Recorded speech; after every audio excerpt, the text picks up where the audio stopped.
मालथोन में गुरुवार को हर घर तिरंगा अभियान के तहत भव्य तिरंगा यात्रा निकाली गई। भाजपा संगठन की ओर से देश भर में 9 से 17 अगस्त तक चलाए जा रहे अभियान के तहत पूर्व गृह मंत्री और खुरई विधायक भूपेंद्र सिंह के आह्वान पर इस यात्रा का आयोजन किया गया।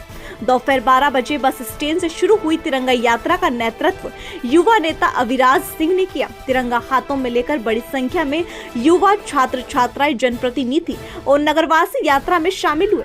देशभक्ति के नारों के साथ यात्रा नगर के मुख्य मार्गों और बाजारों से होते हुए किला प्राणगढ़ पहुंची, जहां ये एक सभा में बदल गई। यात्रा के दौरान नगर में जगह जगह घरों पर तिरंगे लहराते नजर आए। सभा को संबोधित करते हुए युवा नेता अविराज सिंह ने कहा कि तिरंगा देश की एकता, सम्मान और स्वाभिमान का प्रतीक है। उन्होंने युवाओं से देश के विकास में अपनी भूमिका निभाने और राष्ट्र के प्रति जिम्मेदारी समझने की अपील की। उन्होंने कहा कि तिरंगा यात्रा स्वतंत्रता सेनानियों के बलिदान को याद करने और देश के वीर जवानों के प्रति सम्मान जताने का अवसर है। उन्होंने युवाओं से देश की एकता और अखंडता को मजबूत बनाने का संकल्प लेने की बात कही। इस दौरान बड़ी संख्या में भाजपा कार्यकर्ता, जनप्रतिनिधि, छात्र छात्रा, युवा और नगरवासी मौजूद रहे। पूरी यात्रा के दौरान भारत माता की जय और देशभक्ति के नारों से मालथोन का माहौल गूंजता रहा। देखिए, देश के यशस्वी लोकप्रिय प्रधानमंत्री माननीय श्री नरेंद्र मोदी जी ने आह्वान किया है। उनके आह्वान के अंतर्गत ही आज आप देख रहे हैं तो भारत का प्रत्येक युवा तिरंगा झंडा हाथ में थामे हुए और आज देश के कोने कोने में तिरंगा यात्रा निकल रही है।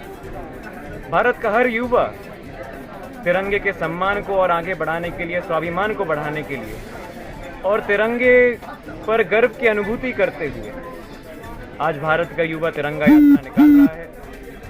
हम सभी यूथ को यह ध्यान रखना है कि स्वतंत्रता सेनानियों के बलिदान से, उनके कठिन परिश्रम से, त्याग से हमें यह आज़ादी मिली है।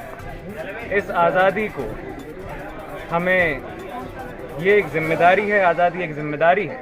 इस जिम्मेदारी को निभाते हुए अब हमें भारत के सब सपनों को साकार करने के लिए मिलकर प्रयास करना है। यूथ को भारत के सभी सपने साकार करने हैं और युवाओं को प्रयास करते हुए 2047 तक विकसित भारत का निर्माण करना है। इसी संकल्प अंतर्गत ये तिरंगा यात्रा आज आगे बढ़ रही है।